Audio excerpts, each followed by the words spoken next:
राम कृष्ण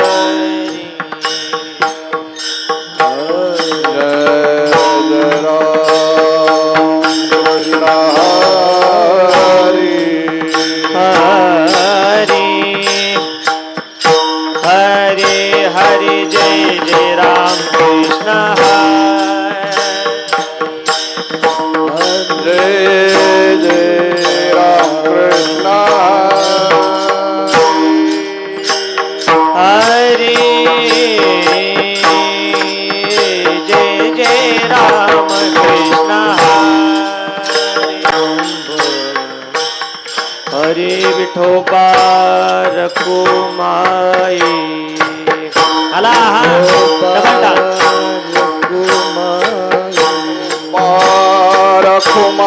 रखुमाई विठोबा रखुमाई विठोबा रखुमाई जय जय विठोबा रखुमाई विठोबा विठोबा रखुमाई विठोबा रखुमाई विठोबा रखुमाई विठोबा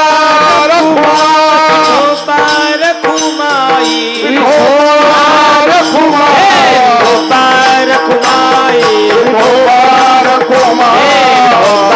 विठोबा रखुमाई विठोबा रखुमाई विठोबा रखुमाई विठोबा रखुमाई विठोबा रखुमाई विठोबा रखुमाई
रूप पाहता लोचनी रूप पाहता लोचनी रूप पाहता लोचनी रूप पाहता लोचनी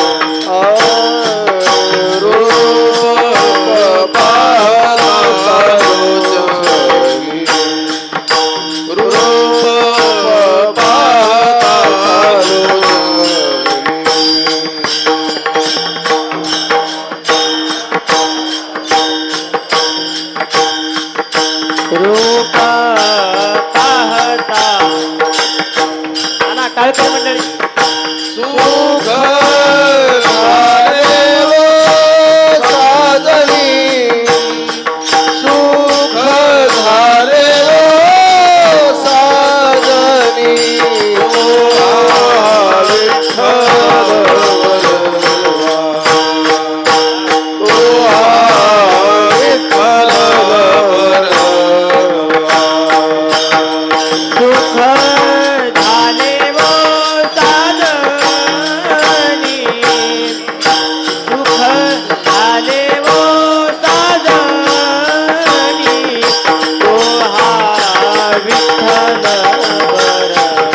सुकृताची जोडी बहुता सुकृताची जोडी मनोरी विठ्ठली आवडी मनोरी विठ्ठली आवडी तो हा विठ्ठल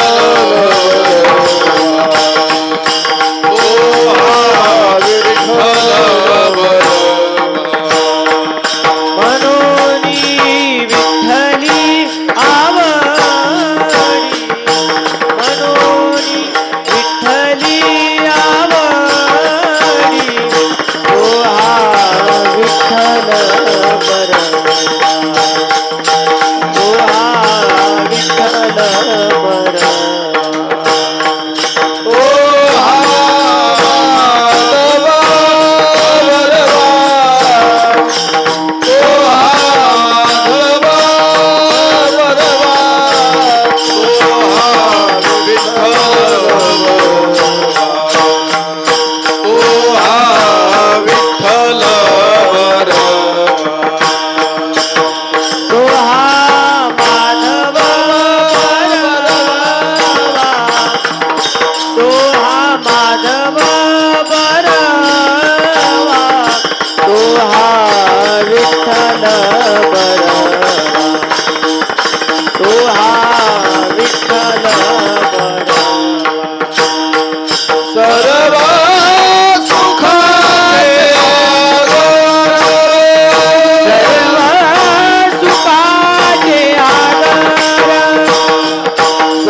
देवीवर तो हा विठ्ठल बरवा तो हा विठ्ठल बरवा तो हा बरवा तो हा माधव बरवा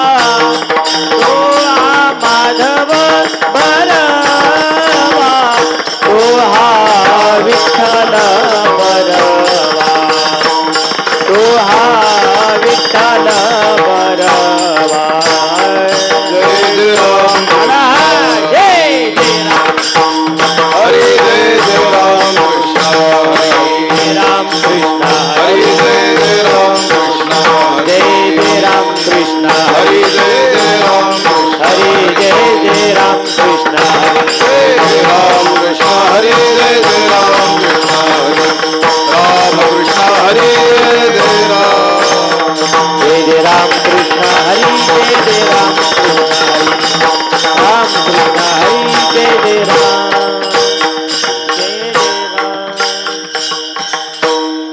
गीता गीता गीता वाचे जे म्हणती गीता गीता गीता वाचे जे म्हणती गीता गीता गीता वाचे जे म्हणती गीता गीता गीता वाचे जे म्हणती नाही पुनरावृत्ती तया नरा नाही पुनरावृत्ती तया नरा नाही पुनरावृत्ती तया नरा गीता गीता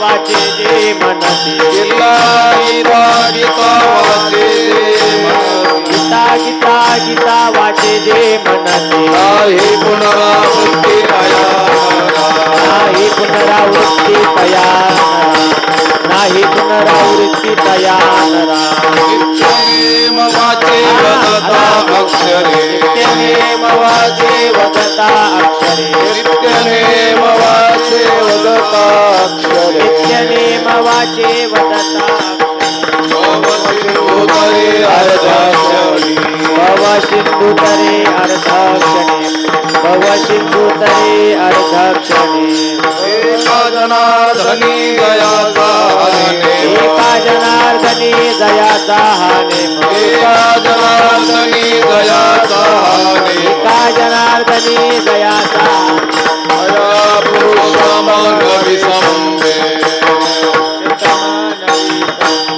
अया पुरुषमान विसंबे नित्यनेम वाचे वदता अक्षरे नित्यनेम वाचे वदता अक्षरे नित्यनेम वाचे वदता अक्षरे नित्यनेम वाचे वदता अक्षरे भवसिंधुतरे अर्धाक्षरी भवसिंधुतरे अर्धाक्षणे भवसिंधुतरे अर्धाक्षणे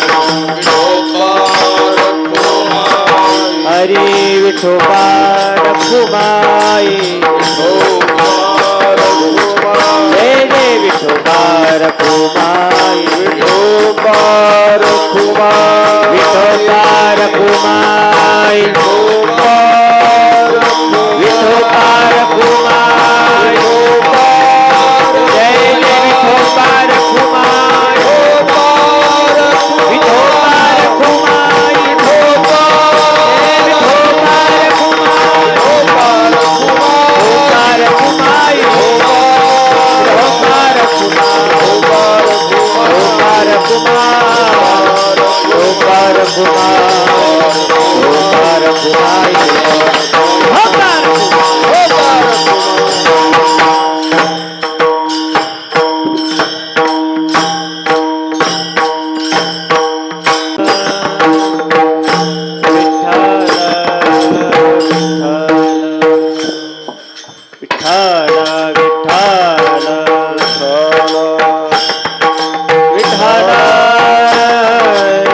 विठ्ठल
गीता गीता गीता वाचे जे म्हणती, गीता गीता गीता वाचे जे म्हणती, नाही पुनरावृत्ती तया नरा.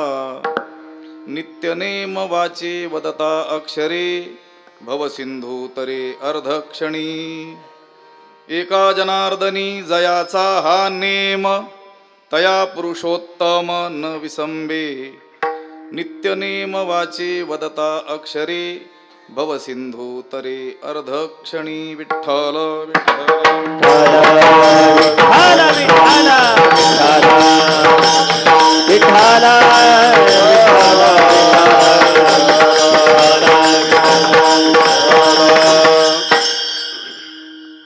श्रीकांतं कमलावरं वररुचिं श्रेष्ठं रमावल्लभं, मोक्तारं कलिपङ्कमग्नजनता वृन्दस्य भक्तप्रियं. गोगोपीगणवेष्टितं मधुरया वाण्या स्तुतं सज्जनैः, तं भीमातटवासिनं प्रभुवरं श्रीपाण्डुरङ्गं भजे.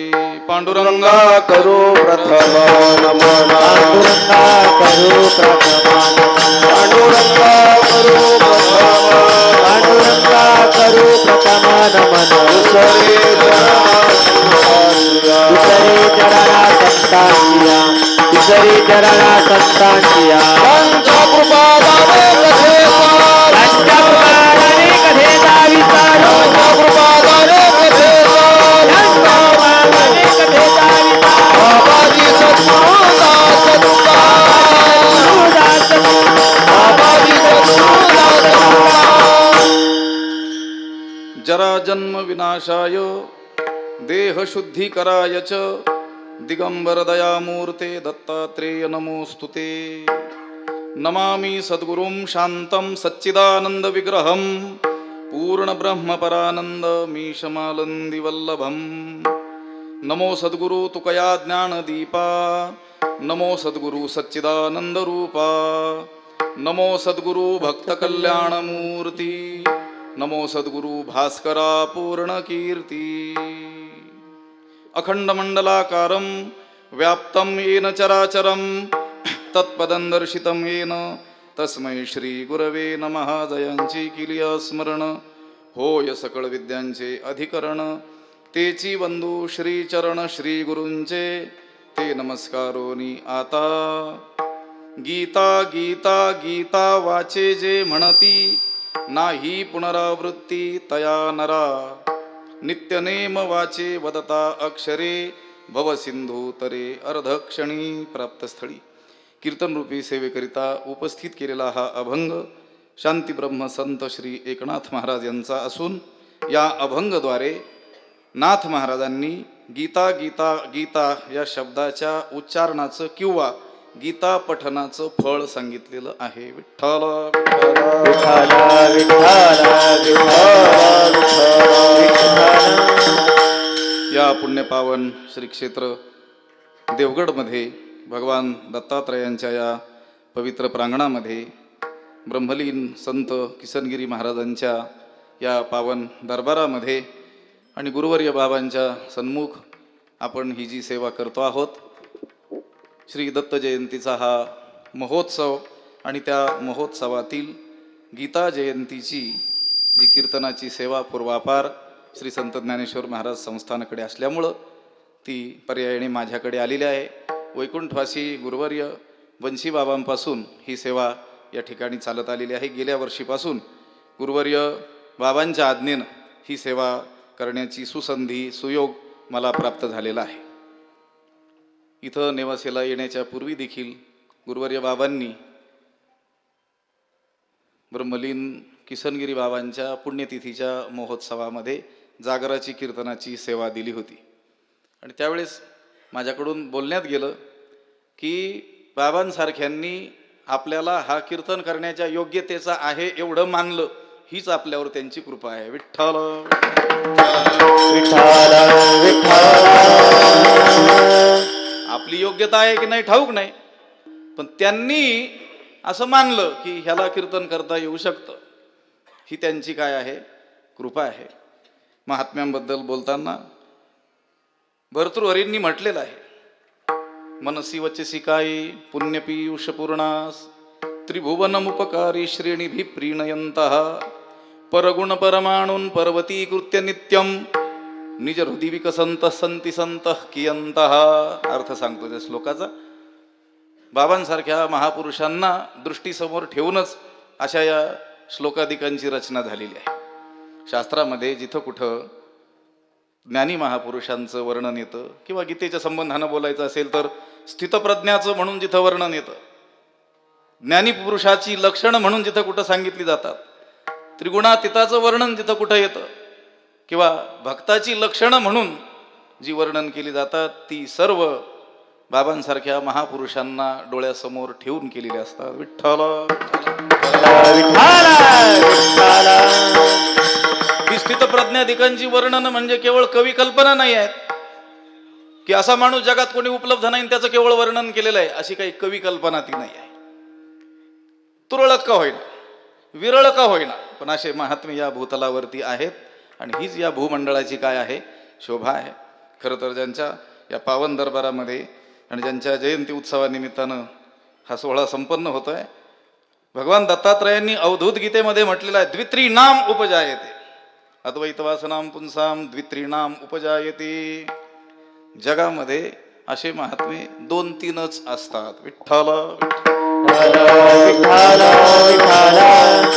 मी बोलून गेलो, विरळ का होईना कोणीतरी आहेत आणि त्यांना दृष्टीसमोर ठेवून ही केलेली काय आहेत, वर्णन आहे. मी श्लोक सांगत होतो, मनसी वचसी कायी पुण्यपीयूष पूर्णास.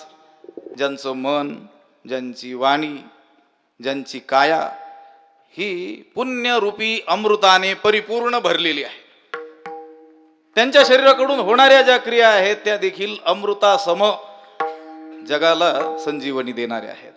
त्यांच्या वाणीतून जे काही बोललं जाईल ते सुद्धा अमृताप्रमाणेच जगाला संजीवनी देणार आहे. आणि त्यांच्या मनामध्ये जगद हिता संबंधी जे चिंतन चालतं, केवळ त्या चिंतनाचाही जगावरती सुपरिणाम हा अमृतासम होणारा आहे. विठ्ठल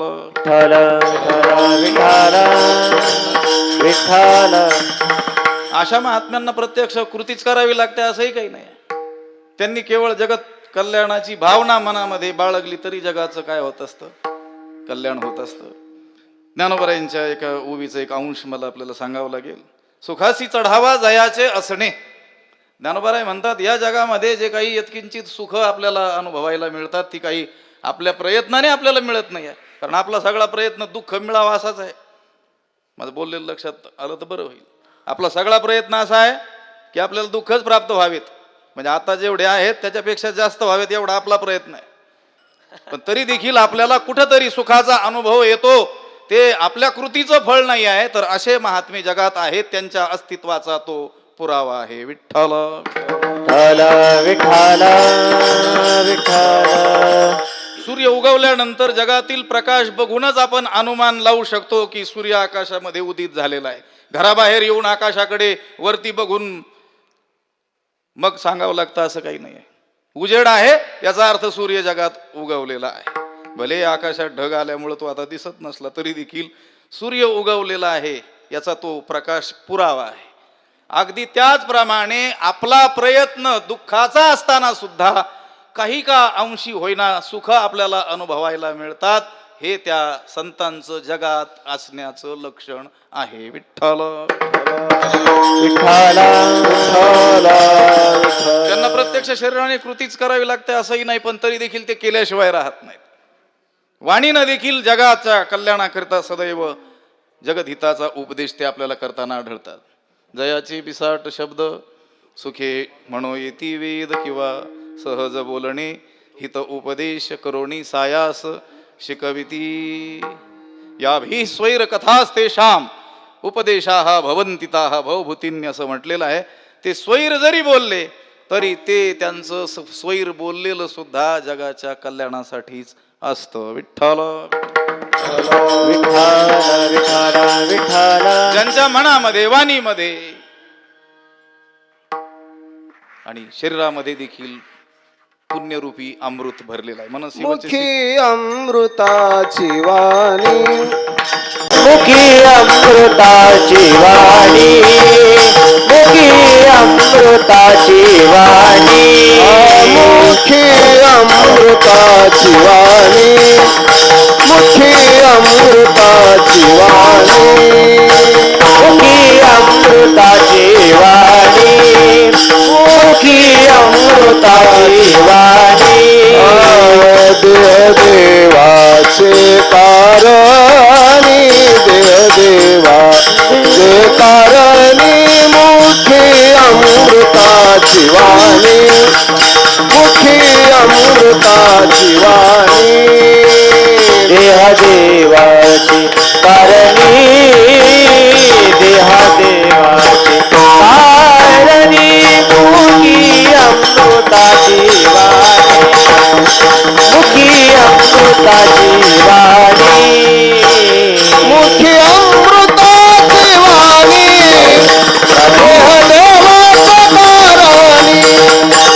देवाच्या कारणी देवाच्या कारणी मुखी अमृताची वाणी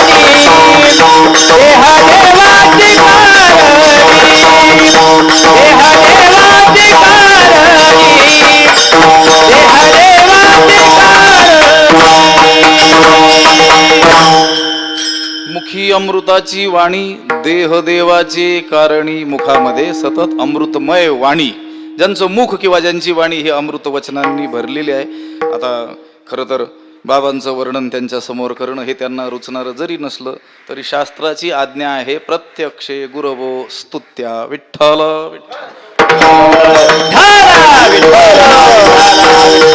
हे तर आहेच. हे शास्त्र वचन ते पालन करण्याकरिता गुरूंची स्तुती संतांची स्तुती ही त्यांच्या समोर करावी सन्मुख करावी असं शास्त्र वचन आहे. हे वचन पाळण्याकरिता तर मला बोलावंच लागेल. पण आणखी एक कारण आहे लक्षात आलं तर पहा. अनेक ठिकाणी कधी कधी नाईलाज असतो अशी वर्णन करावी लागतात आणि ती वर्णन करतानाच आमच्या मनात अशी भावना असते की ज्यांचं आम्ही वर्णन करतो त्याला सुद्धा वाटत असेल तेवढा मी नाही आहे म्हणून. लक्षात आलं का? पण मला इथं हे पक्क ठाऊक आहे की कितीही वर्णन केलं तरी ते त्यांच्या महात्म्यापुढं कमी पडणार आहे. विठ्ठल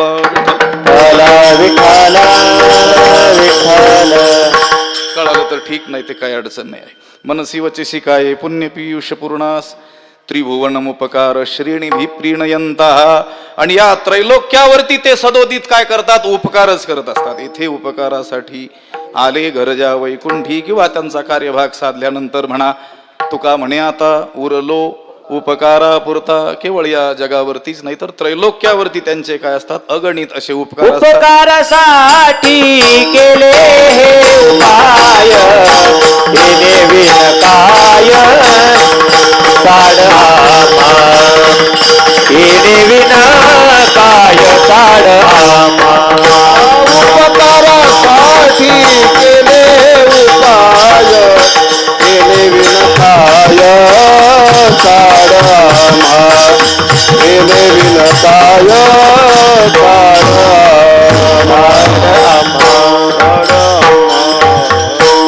उपकारासाठी केले हे उपाय येणे विनकाय चाडा म्हा. ज्यांचं पूर्ण जीवन हे उपकारमय झालेलं आहे. तैसा सर्व उपकारी समर्थू सद्गुरु श्री निवृत्तीनाथू राहटत असे मजही आतुरी घोणिया. निवृत्तीनाथांबद्दल बोलताना ज्ञानेश्वर महाराज म्हणतात आमचे श्रीगुरु कसे आहेत सर्वोपकारी. केवळ माणसांवरतीच उपकार असं नाही केवळ सजीवावरतीच उपकार नाही निर्जीवावरती सुद्धा. आम्ही नेहमी बोलत असतो की आपण तर चेतन आहोत आपण मनुष्य आहोत भगवंताचा आपण अंश आहोत ममय वंशो जीव लोके.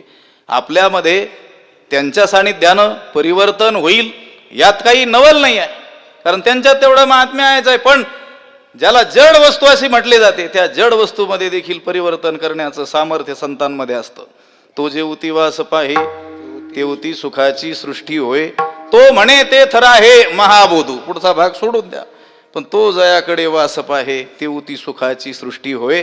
एखाद्या निर्जन असलेल्या स्थळावरती सुद्धा जर महात्म्यांची दृष्टी पडेल तर तिथं सुद्धा नंदनवन उभं राहील. विठ्ठल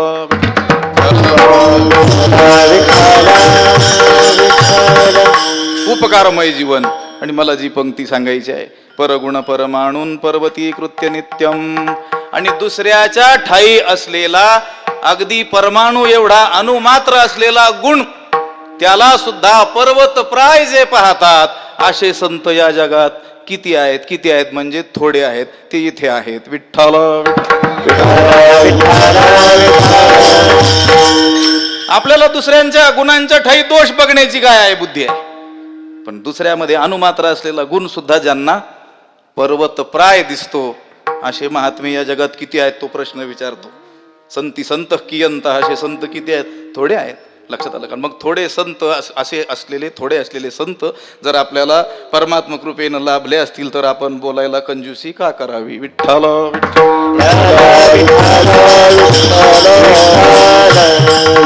मी गीतेच्या संबंधानच बोलत होतो की गीतेमध्ये स्थित प्रज्ञाची, भक्ताची, त्रिगुणातीताची, ज्ञानी पुरुषांची जी लक्षणं आलेली आहेत, ती जिथं एकवटलेली आहेत, त्यांच्या आज्ञेनं जर आपण बोलत असू तर आपल्याला त्यांना नमन केलं पाहिजे. आणि ते नमन केल्यानंतरच काहीतरी सुचेल. ज्ञानोबाराय सुद्धा श्री गुरूंना नमन केल्या वाचून पुढे बोलत नाहीत. विठ्ठल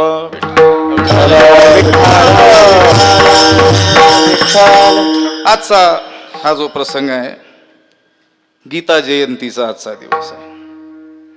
श्रीमद भगवद्गीता जी रणांगणावरती त्या युद्ध प्रसंगी अर्जुनाला निमित्त करून सगळ्या जगाला सांगितले गेले.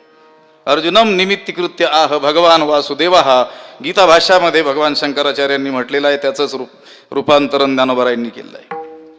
तैसे अर्जुनाची निव्याजी गीता प्रकाशोनी श्रीराजे, संसारा एवढे थोर ओझे फिडिले जगाचे व्याजे. म्हणजे निमित्त. अर्जुनम निमित्तीकृत्य आह, तिथं निमित्त शब्द आहे. ज्ञानोबारायांनी व्याजे हा मराठी शब्द वापरला. अर्जुनाची निव्याजे, अर्जुनाचं काय केलं? केवळ निमित्त केलं. त्याचं निमित्त करून सगळ्या जगाचं दुःख दूर करण्याची कायमची सोय गीतेनं करून ठेवली. विठ्ठल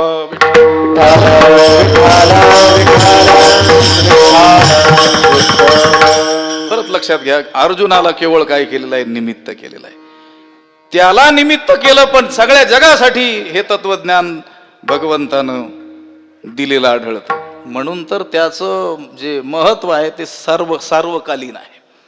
जर तत्कालीन त्या काळातील त्या दोन मोठ्या लोकांचा संवाद असता, तर त्या संवादाचा अभ्यास करण्याची आज गरजच राहिली नसते.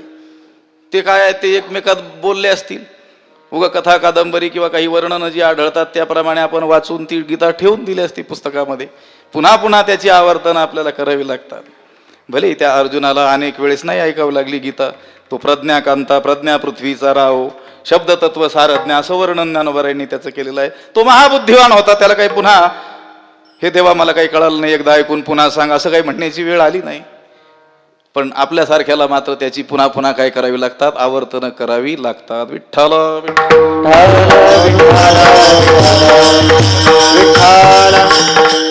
तो अर्जुन एकटाच मोहग्रस्त नाही आहे, मोहफणीग्रस्तू. त्याचं निमित्त केलेलं आहे. उलट काही तर टीकाकारांनी, महापुरुषांनी भाव त्याचे काढत असताना भगवंतानंच आपण होऊन मोह त्याच्या ठाई काय केला? निर्माण केला. कशाकरिता? की हा मोहग्रस्त होईल, खिन्न होईल, विषाद करील, मग मी त्याला त्याचं निमित्त करून जगाला ज्ञान देईल. विठ्ठल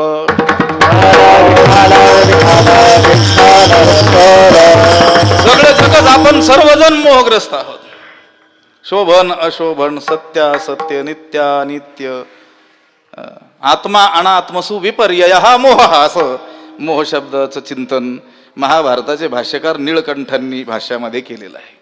मोह म्हणजे नेमकं काय? सत्याच्या ठिकाणी असत्य बुद्धी, असत्याच्या ठिकाणी सत्य बुद्धी, नित्याच्या ठिकाणी अनित्य बुद्धी, अनित्यालाच नित्य मानणं, आत्म्यालाच अनात्मा मानणं, अनात्म्यालाच आत्मबुद्धी त्या ठाई होणं, हा जो विपर्य आहे, विपरीत धारणा आहे, त्याला म्हणतात मोह. त्यालाच म्हणतात अज्ञान. विठ्ठल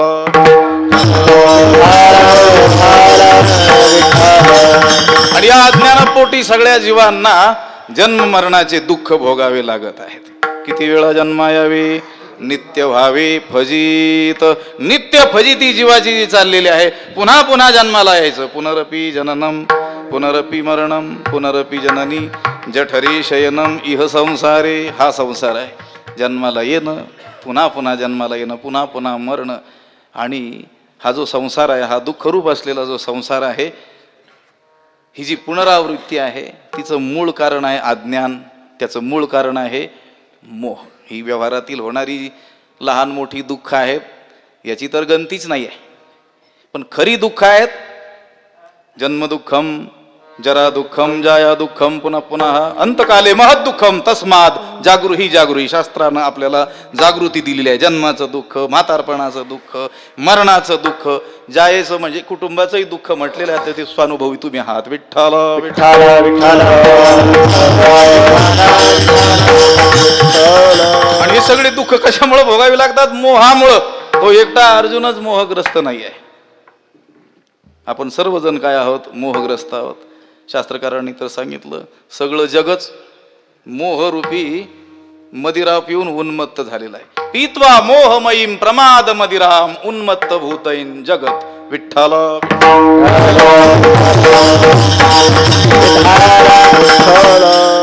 आणि या मोहामुळं किती क्लेश आपल्याला भोगावे लागतात, किती संकट आपल्या समोर आहेत किंवा येणारी आहेत, आगामी दुःख जे आहेत त्याची जाणीव जीवाला होत नाही आहे. आदित्यस्य गतागतैरहरः संक्षीयते जीवितम व्यापारैर्बहुकार्य भारगुरुभिः कालो न विज्ञायते दृष्ट्वा जन्मजरा विपत्ति मरणं त्रासश्च नोत्पद्यते पीत्वा मोहमयीं प्रमादमदिरा उन्मत्त भूतं जगत. विठ्ठल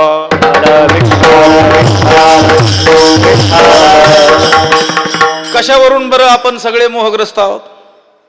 वरचे 3 चरण थोडक्यात पाहावे लागतील. आदित्यस्य गतागतैरहरः संक्षीयते जीवितम. रोज रोज हा सूर्य उगवतो, मावळतो आणि त्याच्या उगवण्या मावळण्याबरोबर आपलं जीवन म्हणजे आपलं आयुष्य कमी होत आहे. पण लक्ष आहे का आपलं त्याच्याकडे? नाही, उलट 1 वर्ष कमी झालं का आनंद उत्सव भविती गुडिया. विठ्ठल विठ्ठल. आता तो वाढदिवस आहे की घट दिवस आहे, साजरा करा, पण नाव तरी योग्य दिलं पाहिजे त्याला. लक्षात आलं का? नाव काय दिलं पाहिजे? योग्य दिलं पाहिजे. आठवलं तर सांगतो, आमचे श्री गुरु स्वामी महाराज त्यांच्याकडे शिकत असताना त्यांच्या पाठ शिकवण्याच्या ठिकाणी एक जुनं घड्याळ कोणीतरी फार पूर्वी दिलेलं आणि ते कटकट कटकट असं वाजायचं. आता पाठ चालू असताना काही त्याच्याकडे लक्ष जायचं नाही, बोलणं, प्रश्न उत्तर शिकवणं, त्याच्यात तो आवाज यायचा नाही. पण पाठ थांबला की ती बरोबर कटकट स्पष्ट ऐकू यायची. एक दिवस पाठ झाल्यानंतर स्वामीजींनी मला थांबवलं. म्हटले, देवीदास, ही घड्याळ कटकट करतंय, तुला काय वाटतं बरं? म्हटलं, स्वामीजी तुम्ही इथं एकटे असतात, शांतता असते, पाठाच्या वेळेस त्याचा काही आवाज येत नाही, पण नंतर तुम्हाला विक्षेप होत असला पाहिजे. मी अज्ञानाने उत्तर दिलं. पण त्यांनी सांगितलं, नाही, त्या घड्याळाचे माझ्यावर काय आहेत? उपकार आहेत. ते घड्याळ प्रत्येक सेकंदाला मला जाणीव करून देतंय की आपण मृत्यूकडे चाललेलो आहोत. विठ्ठल. पण ही जाणीव ज्ञानी महात्म्यांना आहे. कोणी तीव्र साधक असतील त्यांना आहे, अज्ञान्यांना नाही, कारण ते मोहग्रस्त आहेत. आदित्यस्य गतागतैरहरः संक्षीयते जीवितम. आपलं जीवित कमी होत आहे. व्यापारैर्बहुकार्य भारगुरुभिः कालो न विज्ञायते. अनेक प्रकारची कामं आपल्या पाठीशी लागलेली असल्यामुळं काळाचं सुद्धा आपल्याला भान राहत नाही, किती काळ निघून गेला. दृष्ट्वा जन्म जरा विपत्ती मरणम, या सगळ्या गोष्टी बघून सुद्धा त्रासश्च नोत्पद्यते, त्याचा कंटाळा काही माणसाला येत नाही. याचं कारण आहे मनुष्य मोहरूपी दारू पिऊन उन्मत्त झालेला आहे. विठ्ठल. आणि या मोहामुळे, अज्ञानामुळे आपल्याला केवळ या एका जीवनाचं दुःख नाही, असे अनंत जन्म.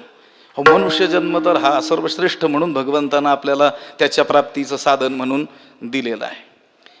पर्यायानं अन्य योनीपेक्षा याच्यामध्ये क्लेश काय असले पाहिजेत? नक्कीच कमी असले पाहिजेत. बाकीच्या सगळ्या उदरनिर्वाहाधिकांची फारशी चिंता त्या पशुपक्ष्यां इतकी तर नाही आहे ना. लक्षात आलं का? त्यांना किती त्रास. आता उगीच कुत्र्याच्या जन्माला जर जाणं झालंच, आता ते कुत्रं बिचारं काही करत नाही, फक्त ते येताना दिसलं तरी माणूस दगड उचलून त्याला मारतंय. आता त्याच्या डोळ्याला लागल की हृदयाजवळ लागेल, मर्मस्थानी लागेल, आहे का काही? किती किती किती दुःख असेल, पण तरी देखील त्याचा काही माणसाला कंटाळा येत नाही, कारण माणूस मोहग्रस्त झालेला आहे. आणि हा मोह घालवण्याचं एकमेव साधन म्हणजे भगवद्गीतेतील तत्वज्ञान. विठ्ठल.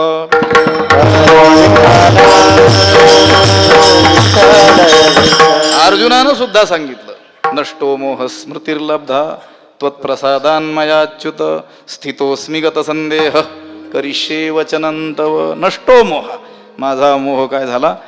दूर झाला. येथ विस्मयो काय मोह जावया. जर गीतेचं ज्ञान आपल्याला होईल तर आपला मोह गेला याच्यात नवल काय, गेलाच पाहिजे, नाही गेला तर नवल. विठ्ठल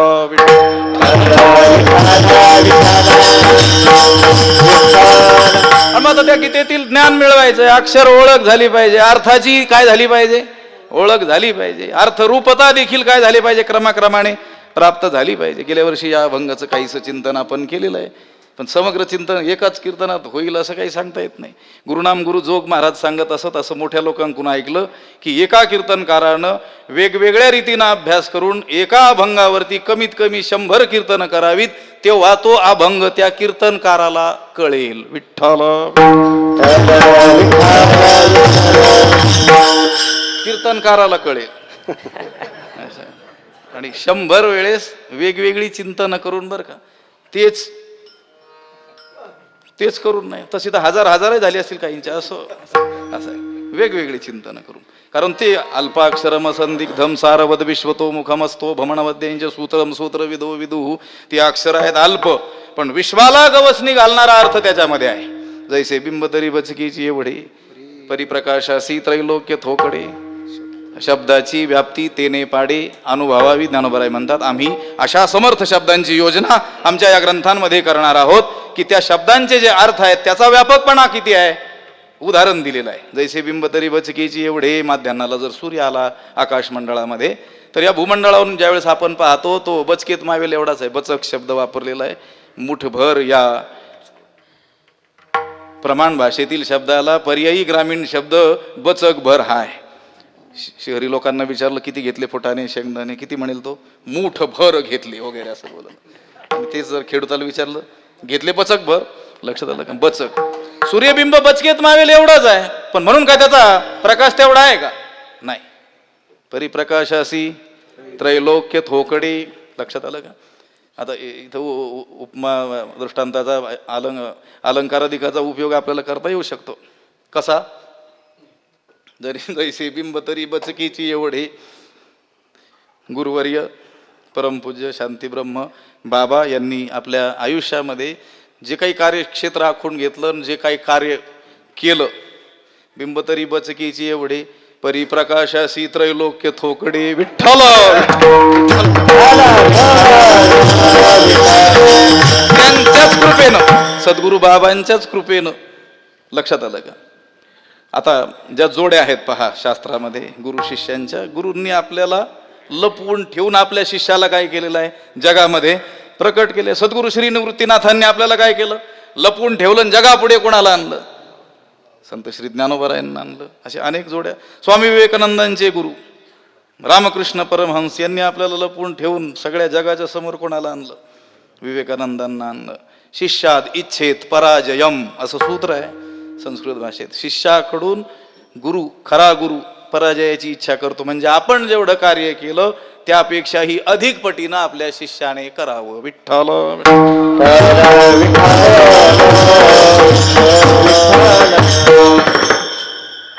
मोह घालवण्यासाठी गीतेचं तत्वज्ञान मी बोलत होतो.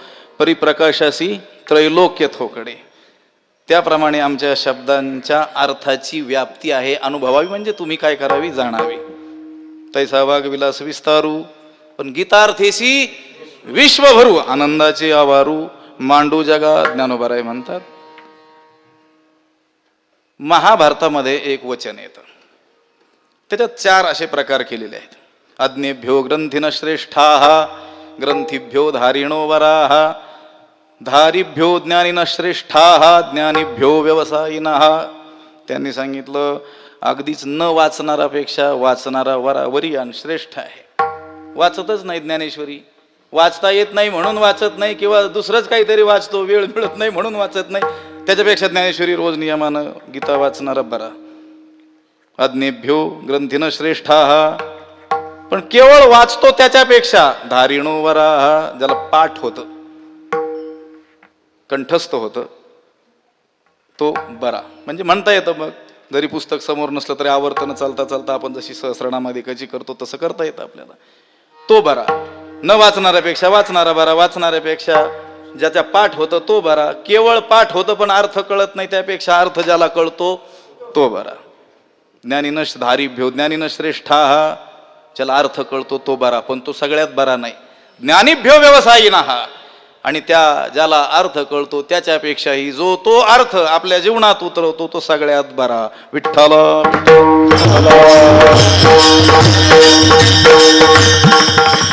लौकिक दृष्टीनं जर हा श्लोक आपल्याला भगवद्गीतेकडे लावायचा असेल तर न वाचणाऱ्यापेक्षा वाचणारा बरा, वाचणाऱ्यापेक्षा ज्याला पाठ होतं तो बरा, पाठ होणाऱ्यापेक्षा ज्याला अर्थ कळतो तो बरा, आणि अर्थ कळणाऱ्यापेक्षा जो अर्थरूप होऊन जातो, तद्रूप होऊन जातो तो अधिक.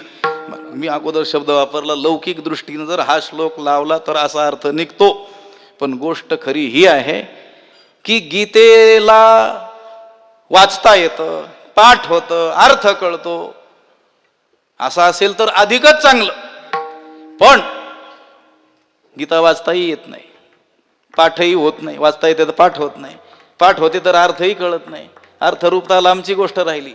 केवळ त्या गीता गीता गीता असं म्हटलं तरी देखील पुनरावृत्ती नष्ट होते. अभंगाचं पहिलं गीता गीता गीता गीता गीता गीता वाचे दे म्हणते, वाचे दे म्हणते, वाचे दे म्हणते.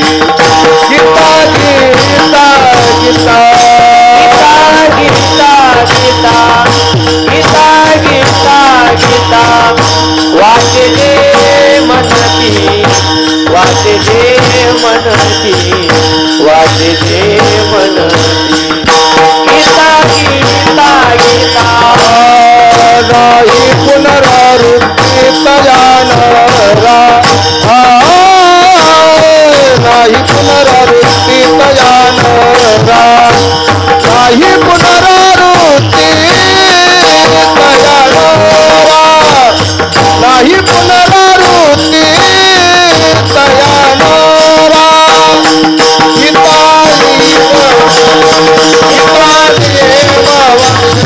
वाचती अक्षरे वदताक्षरे, वदताक्षरे. गीता वाचे पुनरावृत्ती दया पुनरावृत्ती दया नाही पुनरावृत्ती दया पुनरावृत्ती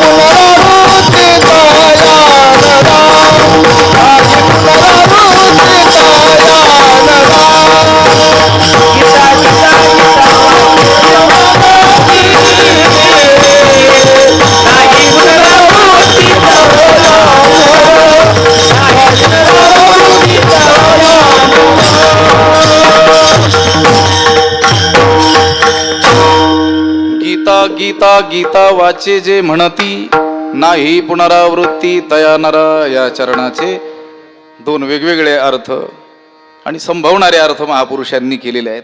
त्रिवार म्हटलेला आहे. गीता गीता गीता वाचे जे म्हणती, त्याचा अर्थ महापुरुषांनी केलेला आहे. जो गीतेचं श्रवण करतो, जो गीतेचं मनन करतो आणि जो गीतेचं निदिध्यासन करतो तो साक्षात्काराला प्राप्त होतो.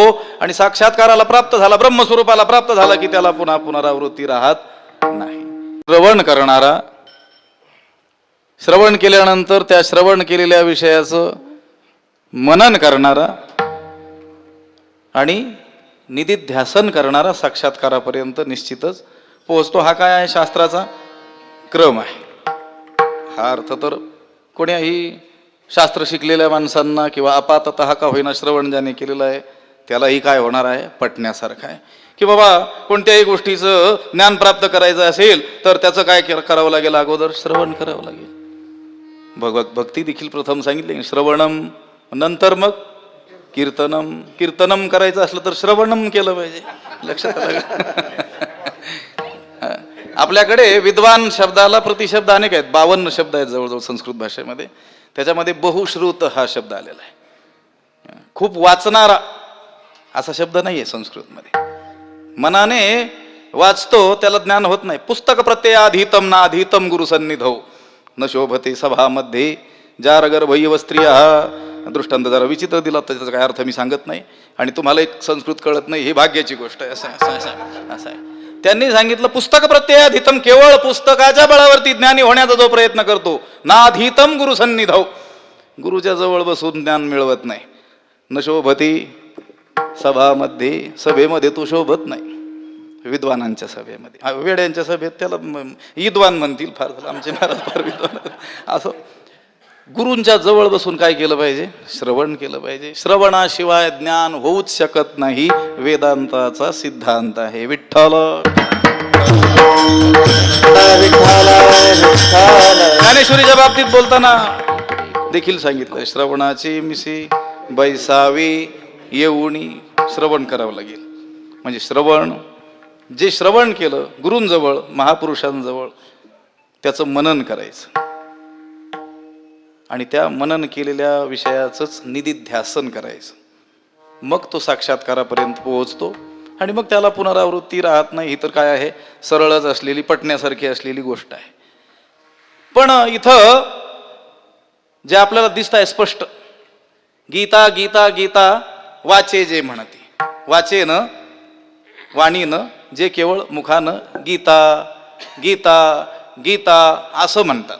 म्हणजे आपण जसं रामकृष्ण हरी रामकृष्ण हरी रामकृष्ण हरी असं म्हणतो, तसं जे केवळ गीतेचं काय करतात, नामोच्चारण करतात. गीता वाचत नाहीत, गीतेचं श्रवण करत नाहीत, त्याचं मनन निदिध्यासन इत्यादी गोष्टी दूर, त्याचा पाठही करत नाहीत, आवर्तनही करत नाहीत, पण केवळ काय म्हणतात, गीता गीता गीता असं वाचेनं म्हणतात. त्याला पुनरावृत्ती नाही, नाथ महाराज म्हणतात. कसं काय जुळेल हे? आता गीता केवळ गीता गीता गीता असं म्हणून कुठं ज्ञान होईल का माणसाला? ती गीता काय करावी लागेल, उघडून पाहावी लागेल, कोणाकडून वाचायची शिकावी लागेल. अनेक वेळेस त्याची काय करावी लागतील, आवर्तन करावी लागतील. त्याची वर्णन ज्ञानोबरायांनी केले आहे. लक्षात आलं? तैसी पाठाची देवाटी, श्लोकपाद लावा न जो ओठी, तो ब्रह्मतेची पुष्टी येईल अंगा. श्लोकपाद, एका श्लोकाचे 4 पाद होतात. मग चतकोर का व्हायना श्लोक वाचावं लागेल.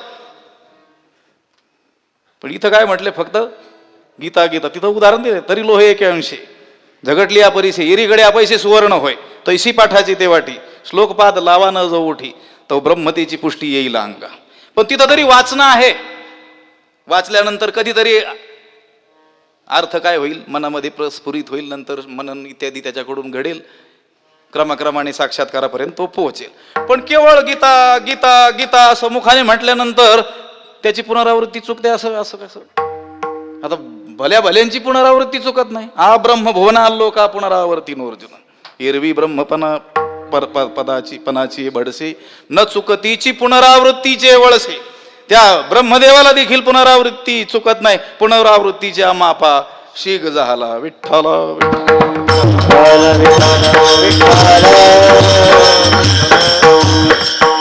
तिथं नुसतं मुखानं गीता गीता गीता असं म्हटल्यानं कसं काय पुनरावृत्ती चुकेल? तर त्याचंही कारण महापुरुषांनी सांगितलेले आहेत.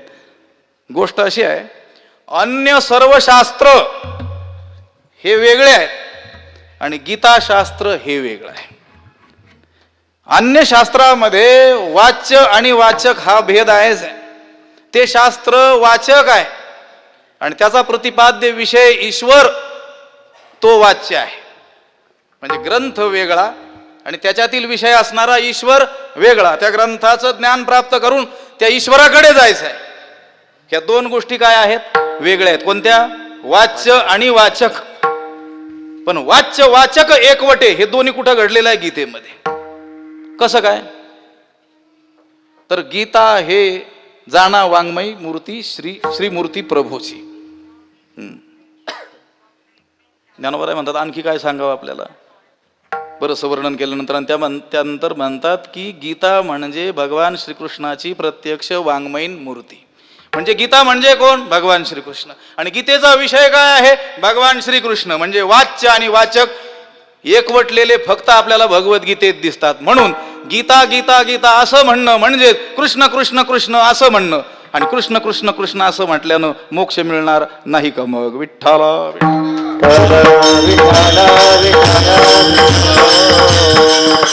मुखी नाम हाती मोक्ष ऐशी साक्ष बहुतांची. देवाच्या नावाने मोक्ष होणार नाही असं कोणी म्हणेल का? आणि म्हणेल तर त्याचं ऐकू नका, तुकोबरायांनी सांगून ठेवलं. नाम म्हणता मोक्ष नाही असं कोणी म्हणतील, लक्षात आलं का? ते म्हणतील केवळ नामानं कुठं मोक्ष मिळतो का? थोडं योग करा, थोडं आणखी काही करा. भेटतात बरीच माणसं, आणि भोळे भाळे वारकरी बिचारे काय होतात, त्याला बळी पडतात. तुकोबरायांनी सांगून ठेवलं देवाला, तुका म्हणे वाटे नको फुटू देऊ, माझ्या या बुद्धीला कुतर्काचे फाटे फुटू देऊ नको, कारण तार्किक भेटतील, टाका तार्किकांचा संग पांडुरंग स्मारा. ही तार्किक लोक भेटले की सामान्य असलेल्या आपल्या भोळ्या भाबड्या लोकांच्या बुद्धीमध्ये काय करतात, कुतर्क घुसडवून देतात. केवळ नाम घेतल्याने काय होईल, थोडं हे केलं पाहिजे, ते केलं पाहिजे, पण नामानेच सर्व काही होतं हा सर्व संतांचा अनुभव आहे. विठ्ठल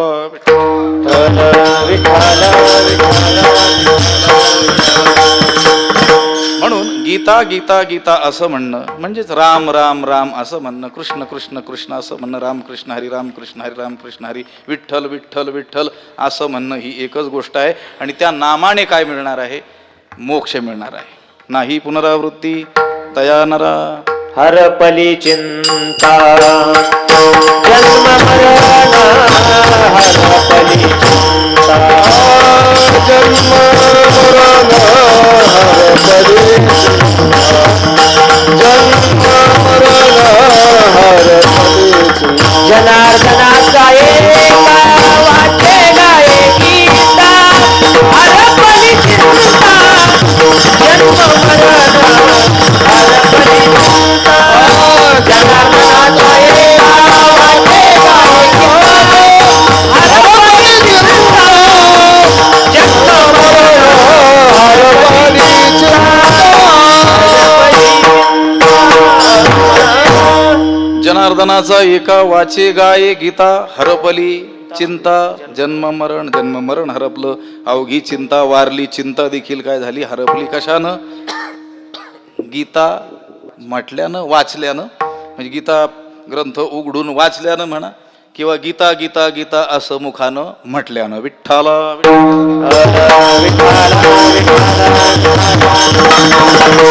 आणि अशी काही उदाहरणं देखील आपल्याला आढळतात बरं का. महापुरुषांच्या कृपा प्रसादानं काय होणार नाही या जगामध्ये. काही लोकांना अक्षर ओळख अजिबात नाही, पण त्यांना ज्ञानेश्वरी वाचावी वाटली. आता अक्षरांची ओळखच नाही, कशी काय वाचता येईल? तर काही सिद्ध महात्म्यांनी त्यांना उपाय सांगितलं. काय नाही म्हटले, त्या ओवीवर बोट फिरून ज्ञानेश्वर माऊली असं म्हणायचं. तर कालांतरानं त्यांना ज्ञानेश्वरी वाचता आली. केवळ वाचता आली एवढंच नाही, तर ती पाठही झाली. विठ्ठल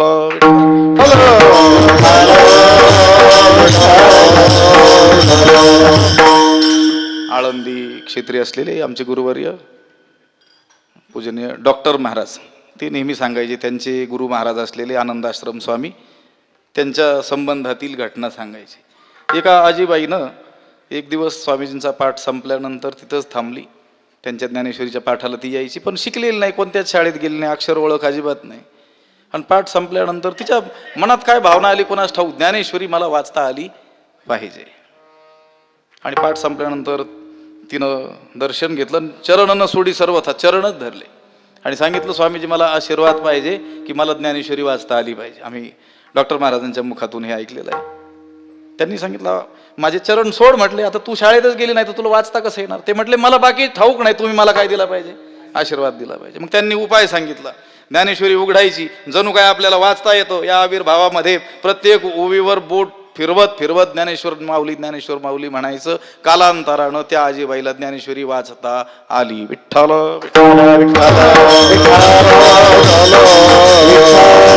तसा अर्थ आपण लावू शकतो. वाचेना आपण केवळ काय म्हणू लागलो, आपल्याला वाचता येत नाही, शाळेत गेलेलो नाही, आपल्याला पाठही होत नाही आहे. मग आपण काय करायचं? नाथ महाराज सांगतात, त्यांच्या आज्ञेला प्रमाण मानून म्हणत राहायचं, गीता गीता गीता. आणि त्याचं अगणित पुण्य निर्माण होऊन अंतकरणात कधीतरी गीता मला वाचता यावी अशी भावना निर्माण होईल. आणि आपणची देव होय गुरु पुण्य प्रतापानं, तो देवच गुरुरूपानं आपल्याला समोर येऊन गीता वाचायची शिकवी.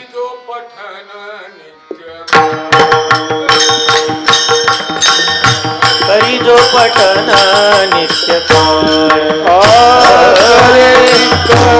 जो पठन नित्य करी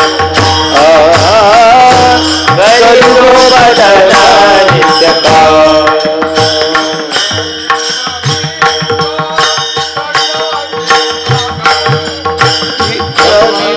गीता सर्वाचे गीता सर्वाचे साधन ब्रह्मविद्या गीता सर्वाचे साधन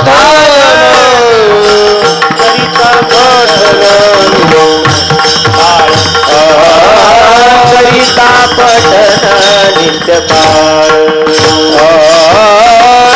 करिता पठन नित्य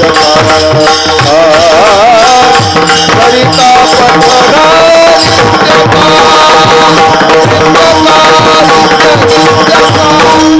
त्या गीता सर्वांचे साधन करी जो पठण नित्य नित्यकाळी. नित्य गीतेचं पठण जो करतो त्याला ब्रह्मविद्या प्राप्त होते. नाथांचा मोठा अभंग आहे. विठ्ठल विठ्ठल विठ्ठल कारण वेदातील जे तत्वज्ञान आहे, जी ब्रह्मविद्या आहे, तीच कुठे आलेली आहे? गीतेमध्ये आहे. ज्ञानोबा तर वेगळाच भाव सांगतात की तो वेदच गीतारूपानं जगासमोर आलेला आहे. वेदू संपन्न होय ठाई परिकृपण व्हायचा नो नाही, जे कानी लागला तीही वर्णाच्याची येरा भवव्यथा ठेलिया, स्त्री शूद्रादिका प्राणिया अनवसरू मांडोनिया राहिला आहे. मज पाहता ते मागील उणी फेडावया गीतापणे, वेदू उठला भलतेने सेव्य व्हावया. तो वेदच भलत्यांकडून आपलं सेवन केलं जावं याकरिता गीतारूपानं जगासमोर आलेला आहे. ज्ञानोबा म्हणतात वेद आहे, संपन्न आहे, श्रीमंत आहे, पण कसं आहे? कृपण आहे, कंजूस आहे. भौतिक कंजूसता संपन्नता एके ठाई नांदते वाटतं बऱ्याच बहुतांशी असं दिसतं. आणि जिथं दिसत नसेल ती विभूती आहे असं भगवंतानं सांगितलं. लक्षात जेथ जेथ संपत्ती आणि ही वस्ती आलिया ते जाण धनंजया विभूती माझी. ती भगवंताची विभूती आहे, जिथं संपत्ती आणि दया उदारता औदार्य इत्यादी आहे. पण बहुतेक असं दिसत असलं पाहिजे, हे समीकरणच असलं पाहिजे. कोणतं? संपन्नता आणि कंजूषता, कृपणता. वेदू संपन्न होय ठाई. वेद ज्ञानाचं भांडारच आहे, वेद संपन्न आहे पण कृपण आहे. तो ज्ञान देण्याच्या बाबतीत कंजूस आहे. वेदू संपन्न होय ठाई परिकृपण व्हायचा नो नाही, जे कानी लागला तीही वर्णाच्याची. 3 वर्णाच्याच कानी लागला. येरा भवव्यथा ठेलिया. मग बाकीच्याला काय भवव्यथा नाही का? संसार दुःख नाही का? स्त्री शूद्रादिका प्राणिया त्यांना काय भवव्यथा नाहीये का? पण त्या भवव्यथेतून सुटण्याचा अवसर त्याने नाही दिला. अनवसरू मांडोनिया राहिला आहे, संधीच नाही दिली त्यांना याच्यातून सुटण्याची. आणि मग ज्ञानोबा म्हणतात मला तर असं वाटतं. ज्ञानोबा म्हणतात बरं का, आता त्यांनी म्हटलं तर चालू शकतं, आपल्याला नाही मुभा, मला असं वाटतं. ते घरी सांग म्हणायचं.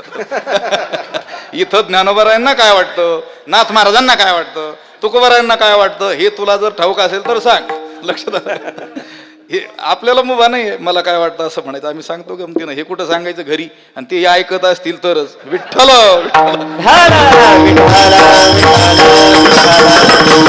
ज्ञानोबा म्हणतात मज पाहता ते मागील उणे. ज्ञानोबा म्हणतात मला वाटतं ते मागचं ऊन फेडावं, आपली उणीव दूर करावी, म्हणून तो वेदच गीतेच्या रूपानं काय झालेला आहे? सुसेव्य झालेला आहे. म्हणजे वेदामध्ये असलेली ब्रह्मविद्याच कुठे आलेली आहे? गीतेमध्ये आलेली आहे. मग गीतेचं पठन केल्यानं ब्रह्मविद्या काय होणारी आहे? प्राप्त होणारी आहे. पण पठनाचा विषय चाललेला आहे. पठन केल्यानं, मनन चिंतन ध्यान इत्यादी केल्यानं तर मुक्त होईल, पुनरावृत्ती चुकेल. पण केवळ गीता गीता गीता असं हे 2 अक्षर त्याची आवर्तन केल्यानं, गीता या 2 अक्षराची आवर्तन केल्यानं आपलं आवर्तन चुकणार आहे. लक्षात आलं का? आपल्याला जर आपलं येणं जाणं थांबवायचं असेल तर गीता गीता गीता असं म्हणणं सुरू करा. विठ्ठल विठ्ठल. गेल्या वर्षी मी प्रस्तावनेमध्ये बोललो होतो, गुरुवर्य बाबांसारखे महापुरुष सुद्धा रोज गीतेचा पाठ झाल्याशिवाय देवगड स्थान सोडत नाहीत. लक्षात आलं का? बरं आता त्यांना काय गीता वाचायची राहिली का? म्हणून मग वाचतात. आता वाचलीच नव्हती, पाठच झालेली नाही, त्यातलं अर्थच ठाऊक नाही म्हणून वाचतात का? नाही, आम्ही गमतीनं बोललो होतो पहा, लक्षात असलं तर. जे गीता वाचत नाहीत त्यांनी वाचावी, त्यांना प्रेरणा मिळावी म्हणून. आणि आणखी एक कारण, जे तुमच्या आमच्यासारखे वाचतात त्यांना आपलं वाचायचं झालंय असा भ्रम होऊ नये म्हणून. विठ्ठल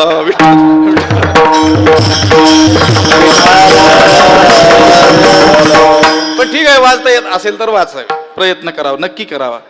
आपल्याला शिकवणारेही अनेक ठिकाणी उपलब्ध आहेत. पूर्वीच्या काळाच्या मानानं भाग्याचा थोडासा काळ आहे.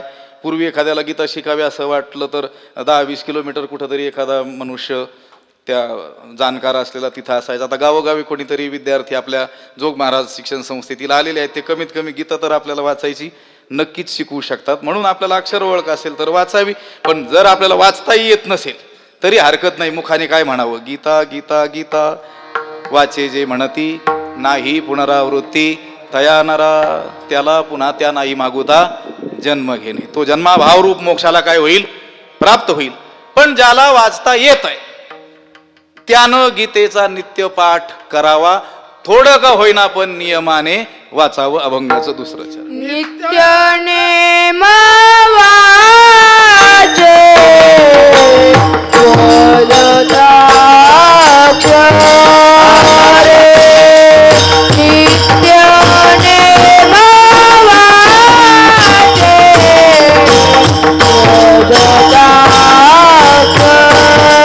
रे.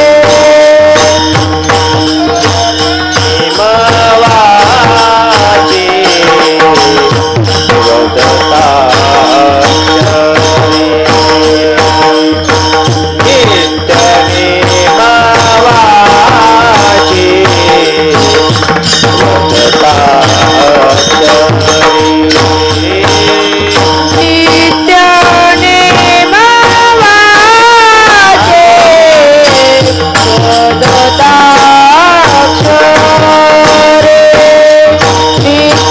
नित्यने वाचे वदता नित्याने वाचे बोलता रे, नित्याने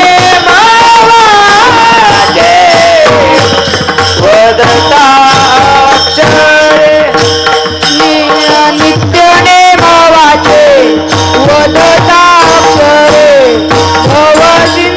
रे, नित्याने वाचे वदता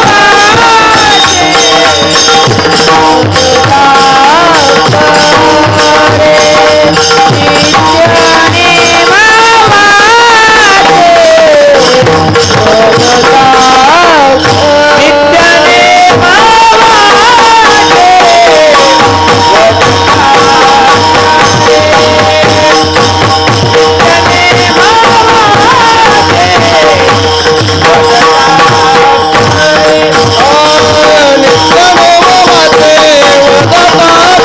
भव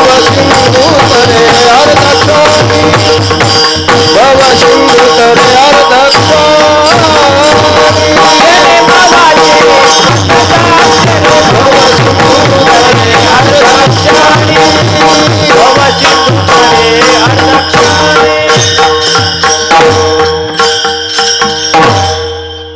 नित्यनेम वाचे वदता अक्षरे भवसिंधू तरे अर्धक्षणी.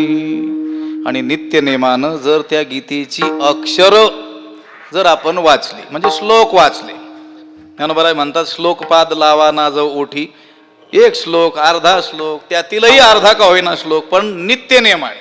नित्यनियमाला अतिशय काय आहे, महत्व आहे. त्या योग दर्शनामध्ये एक सूत्र आहे पहा, आणि ते सगळीकडे उपयोगी पडू शकतं आपल्याला. शेतकऱ्यांसाठी, उद्योजकांसाठी, अभ्यास करणाऱ्यांसाठी, साधना करणाऱ्यांसाठी, सगळ्यांसाठी घेण्यासारखं त्या सूत्रातून आहे. स तू दीर्घकाल नैरंतर्य सत्कारा सेवितो दृढ भूमी. जर यश प्राप्त करायचं असेल तर कोणत्या क्रमानं गेलं पाहिजे? स तू दीर्घकाल, ती साधना दीर्घकाळ केली पाहिजे, अभ्यास दीर्घकाळ केला पाहिजे. पण केवळ दीर्घकाळ नाही, नैरंतर्य निरंतरता असली पाहिजे. तुम्ही म्हणाल दीर्घकाळात निरंतरतेत काय फरक आहे? फरक आहे. एखाद्याला विचारलं किती वर्षापासून ज्ञानेश्वरी वाचता? 24 वर्ष झाले मी ज्ञानेश्वरी वाचतो. म्हणजे दीर्घकाळ झालाय की नाही? मग कधी वाचत असता? वर्षातून अर्धा तास वाचत असतो.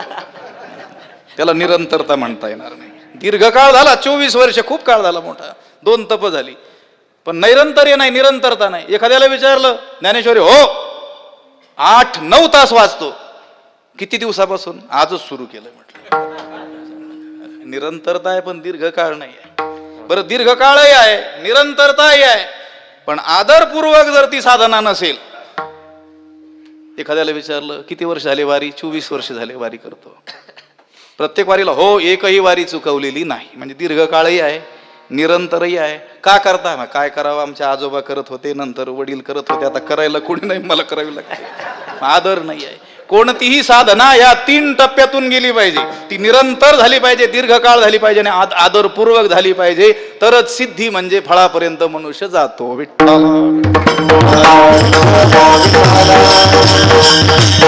म्हणून गीता तुम्ही किती वाचता याला महत्व नाहीये. रोज 2 पारायण करता की 4 करता याला महत्व नाही. रोज वाचता की नाही याला महत्व आहे. आम्ही इथं देवगड मध्ये आल्याबरोबर भगवंताचं दर्शन, ब्रह्मलीन बाबांचं दर्शन समाधीचं केलं. मोठ्या बाबांकडे आलो तर त्यांनी पहिला प्रश्न काय केला असेल ठाऊक आहे का? काय?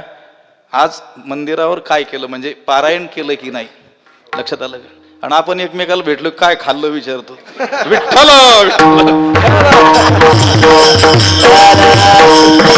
आज गीता जयंतीचा महोत्सव आहे.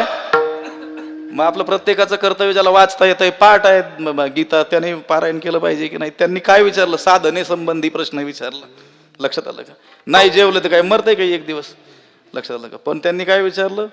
आज तिथं पारायण तुम्ही केलं की नाही? लक्षात आलं? नित्य नियम. आणि त्यांच्याही जीवनामध्ये मी मगाशीच बोलून गेलो, नित्य नियम झाल्याशिवाय ते हे स्थान सोडत नाहीत. हे कशाकरिता? त्यांना आता आवश्यकता राहिलेली नाही आहे, पण अर्भकाचे साठी पंते हाती धरिली पाठी, तैसे संत जगी क्रिया करुणी दाविती. आणि ज्ञानोबारायांची आज्ञा ते पालन करतायत. भलेही ते आता जीवन मुक्तीला पोहोचलेले असले, ब्राह्मी स्थितीला पोहोचलेले असले, त्रिगुणातीत ते झालेले असले, आणि निस्त्रय गुणे पथी विचरताम को विधी को निषेधः असं शास्त्रामध्ये म्हटलेलं आहे. त्रिगुणातीत अवस्थेला पोहोचलेला जो महात्मा आहे त्याला कसला आलाय विधीन, कसला आलाय निषेध. वेद सुद्धा त्याला आज्ञा करू शकत नाही. आमचे स्वामीजी, गुरुवारी स्वामीजी म्हणत असतात, ईश्वर आणि वेद सुद्धा मला आज्ञा करू शकत नाही. विठ्ठल. मग तरी ते का असं करतात? नित्य नियम करण्याची गरज नसताना का करतात? ते ज्ञानोबारायांचं ऐकतात. देखे प्राप्तार्थ झाले, निष्कामता पावले, तयाही कर्तव्य असे उरले. त्यांच्यासाठी नाही, लोकालागी, म्हणजे आपल्यासाठी.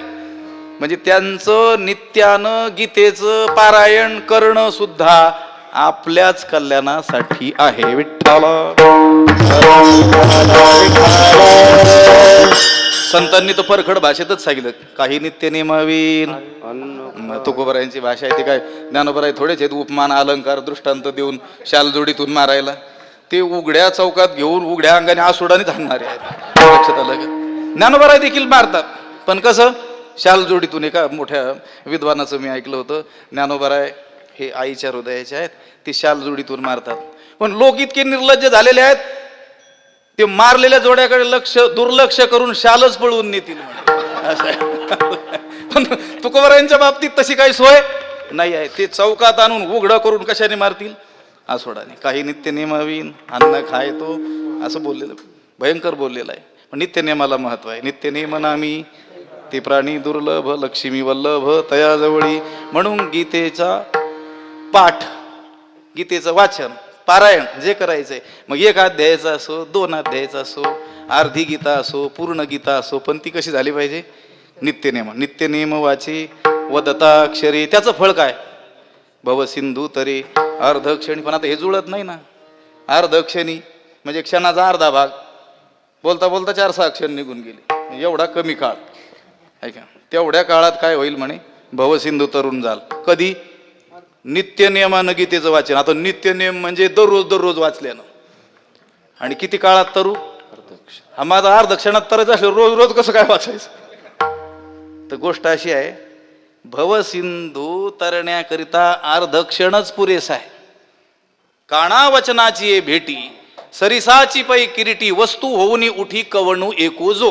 कोणी एखादा ज्ञानोबराय म्हणतात जो अधिकार संपन्न आहे, अनंत जन्म निष्काम कर्म आणि उपासना करून ज्याने चित्त शुद्ध आणि स्थिर केलेलं आहे, केवळ आता गुरु वचनाची आणि त्याच्या कानाची भेट होण्याची काय आहे आवश्यकता आहे. जसं एखाद्या कलेक्टरकडे काम असेल तर बरीच कागदपत्र आपल्याला गोळा करावी लागतात. महिना 6 महिनेही ते त्याच्यामध्ये जाऊ शकतात. पण कलेक्टरजवळ आपण ते कागदपत्र सादर केले तर तिथं काम किती वेळात होतं? ते कागदपत्र 2-3 वेळेस तो पाहतो आणि लगेच काय करतो, सही झाली की काम झालं. सहीनंच काम झालं. सहीनं काम झालेलं असलं तरी देखील ती सही त्याच्यावर मिळवण्याकरिता 6 महिने पळावं लागलं. विठ्ठला सिंधू तरुण जाण्याकरिता, मायेची बंधनं तोडण्याकरिता अर्धा क्षणच पुरेसा आहे. पण तो अर्धा क्षण येण्याकरिता अनंत काळ नित्य नियमानं गीता वाचावी लागेल. विठ्ठला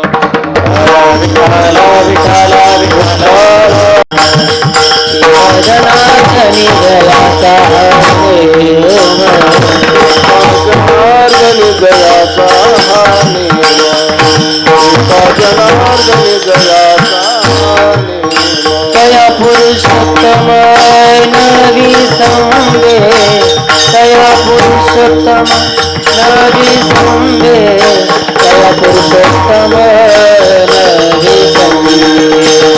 नित्य नियमाचे भजताक्ष, नित्य नियमाचे भजताक्ष. तया पुरुषोत्तम नविसंबे, तया पुरुषोत्तम नविसंबे, तया पुरुषोत्तम नविसंबे. नित्यनेमवाचे वदताक्षरे, नित्यनेमवाचे वदताक्षरे. सिंधुतरे अर्धाक्षणी,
सिंधुतरे अर्धक्षणी.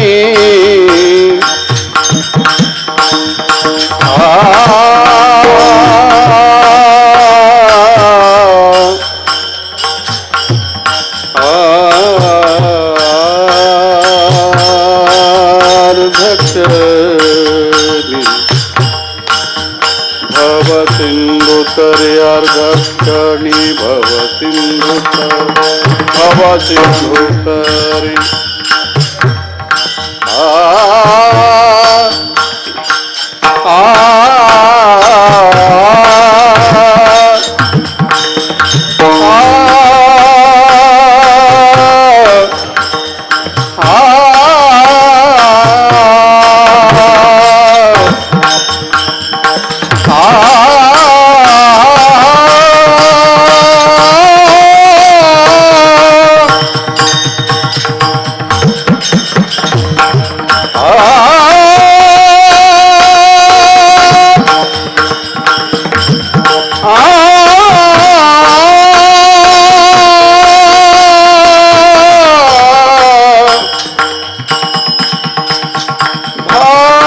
सिंधुतरे अर्धक्षणी,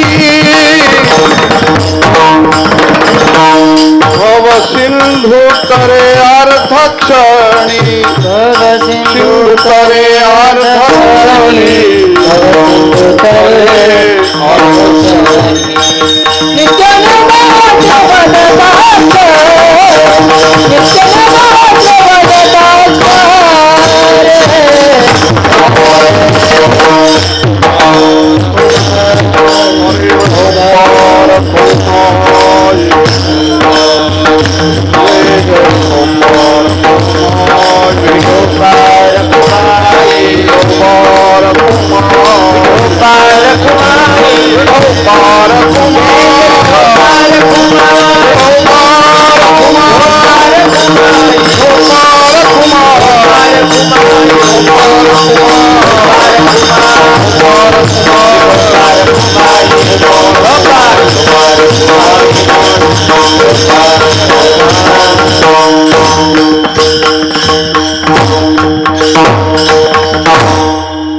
एका जनार्दनी जयाचा हा नेम तया पुरुषोत्तम न विसंबे. नाथ महाराज म्हणतात की ज्यानं हा नियम आपल्या जीवनात स्वीकारलेला आहे. कोणता नियम?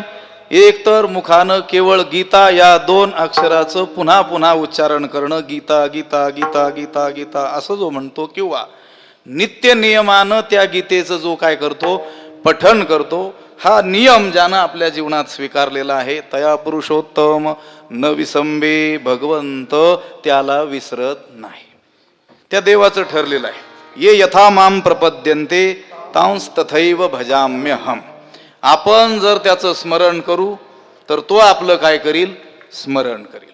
आपण त्याला विसरून जाऊ तर तो म्हणेल हा कोण आहे मला काय माहित नाही म्हणून. तोही आपल्याला काय होईल? विसरून जाईल. आणि गीतेचं पठन करणं म्हणजे गीतेचं वाचन करणं, पारायण करणं, आणि त्या पारायणानं आपल्याला भगवंताचं काय राहील? स्मरण राहील. किंवा गीता गीता गीता असं मुखानं म्हणणं हे देखील भगवंताचं काय असेल? स्मरण असेल.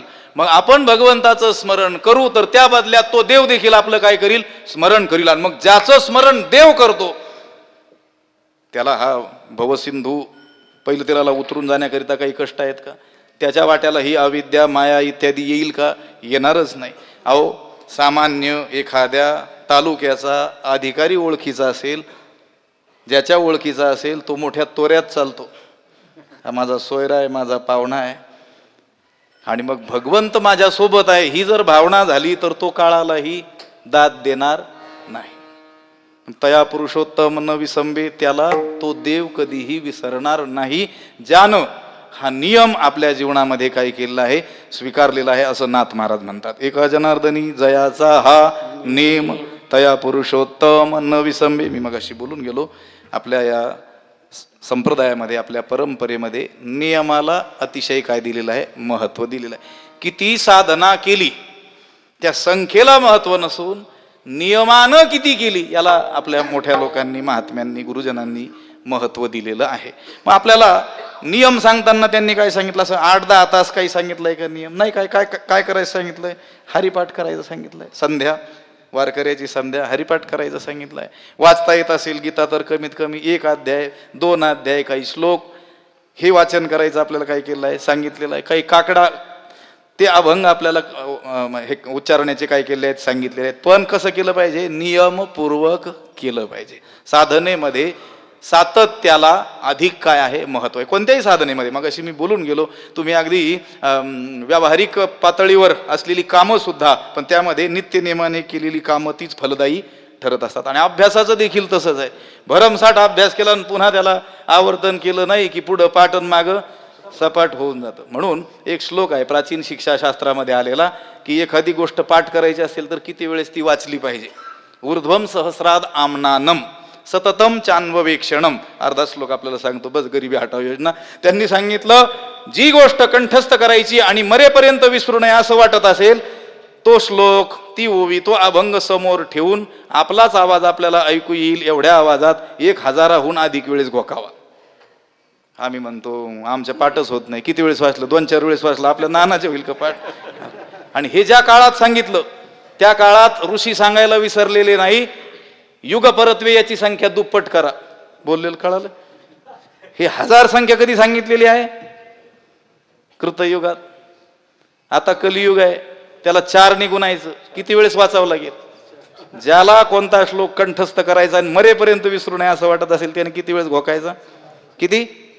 ध्यानात ठेवा, 4000 वेळेस. बरं, घोकून विसरून जायचं का नाही? सततम चान्ववेक्षणम. त्याला पुन्हा पुन्हा पाहत राहणं. मला नित्य नियम सांगायचा आहे. जरी आज एखाद्या ज्ञानेश्वरी पाठ करणारे अनेक साधक आपले गुरुबंधू वगैरे मंडळी असतात, पण पाठांतरानंतर जर दुर्लक्ष झालं तर ते न पाठ केलेल्याच्या बरोबरीला येतात. उलट न पाठ केलेल्याच्या कधी पाठ होतं, पण हा पाठ केलेला असून विसरून जातो. फक्त एवढंच पाठ राहतं, मी पाठ केलेलं होतं. सततम चान्ववेक्षणम. पुन्हा पुन्हा सिंहावलोकन. म्हणजे साधनेमध्ये नित्यतेला, नित्य नियमाला काय आहे? महत्व आहे. नाथ महाराज म्हणतात, जनार्दन स्वामींचे कृपापात्र शिष्य नाथ महाराज म्हणतात, एका जनार्दनी ऐसा ज्याचा नेम तया पुरुषोत्तम न विसंबी. ज्यानं हा नियम आपल्या जीवनामध्ये स्वीकारला, महापुरुषांच्या वचनांवरती दृढ विश्वास ठेवून, की गीतेचं नित्य पठन किंवा गीता गीता गीता या अक्षरांचं पुन्हा पुन्हा उच्चारण, त्याला भगवंत विसरणार नाही आणि तो अर्ध क्षणात भवसिंधू तरुण जाईल. असा या अभंगाचा तोडका मोडका अर्थ पाहण्याचा आपण या ठिकाणी प्रयत्न केला. सुरुवातीला तर माझी अवस्था जरा बिकटच होऊन गेलेली होती. असं आहे, वेपथुष्चे शरीरे मे रोमहर्षश्च जायते. थोडीशी आज तब्येतही ठीक नव्हती आणि केवळ तब्येत ठीक नव्हती म्हणून दडपण आलं होतं असं नाही. ते दडपण येणारच होतं, त्याच्यामुळं तब्येत ठीक नव्हती की काय कोणाच बाबांपुढं येणारं दडपण वेगळं आहे, लक्षात आलं का? बाकी ठिकाणी नाही आम्ही भीत. असं आहे, त्या शास्त्रामध्ये काही अशा गोष्टी गुप्त सांगितलेल्या आहेत, ते प्रकट सांगतो. आता त्यांनी सांगितलं खूप मोठे विद्वान आहे, त्या सभेमध्ये जर आपल्याला आपणही त्यांच्यापेक्षा मोठे विद्वान आहोत हे दाखवायचं असेल तर काय केलं पाहिजे, शास्त्रातील काही भाग आपण पूर्ण कंठस्थ केला पाहिजे. असं सांगितलं. ब्रह्मसूत्राचं जे अध्यास भाष्य आहे ते ज्याच्या कंठस्थ आहे त्याच्या पुढे भले भले विद्वान देखील काय होतात, हादरतात. त्याच्यातले 2-4 पंक्ती म्हणून दाखवायच्या. एवं ही शास्त्र विषयो न जिज्ञासेत यदि दुःखम नाम जगती न स्यात. ते म्हणतात नाही मोठा विद्वान आहे बरं का. तिथं जमतं, वेड्यात तर जमतं, विद्वानातही जमून जातं.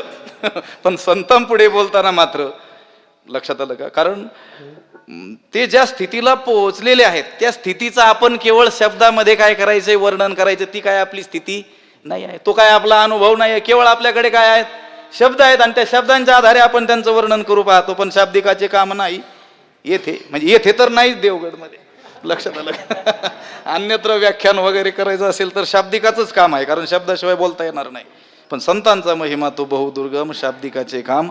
शब्दशास्त्रात कितीही कुशल निष्णात असला तरी देखील इथं मात्र संत महिमा जाणण्यामध्ये, वर्णन करण्यामध्ये किंवा त्यांच्या समोर त्यांच्या स्थितीचं वर्णन करण्यामध्ये शाब्दिकाचं अजिबात काम नाही. पण त्यांच्याच कृपेनं, त्यांच्याच आशीर्वादानं काहीसं बोलण्याचा मी या ठिकाणी प्रयत्न केला.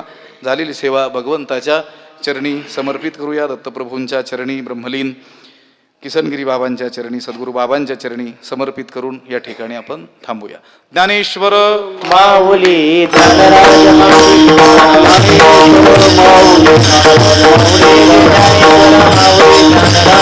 समर्थ सद्गुरु किसनगिरी महाराज. समर्थ सद्गुरु कृष्णगिरी महाराज. समर्थ सद्गुरु किसनगिरी महाराज. श्री समर्थ सद्गुरु किसनगिरी महाराज. समर्थ सद्गुरु कृष्णगिरी महाराज. श्री समर्थ सद्गुरु कृष्णगिरी महाराज. समर्थ सद्गुरु किसनगिरी महाराज.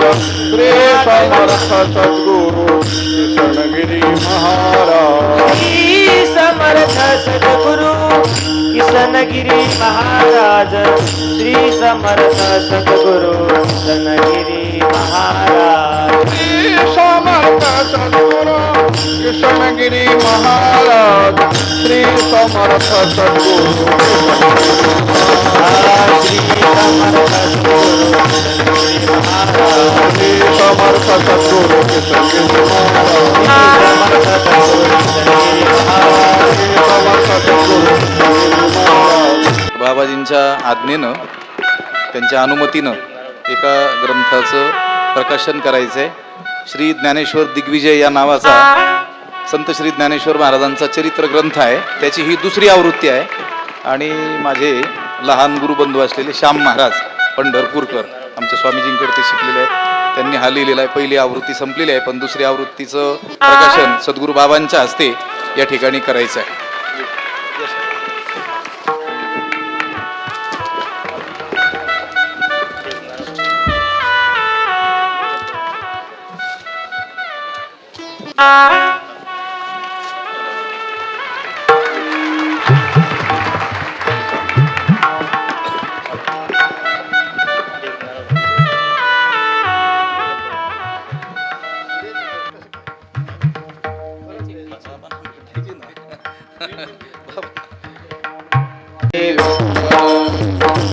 जय जय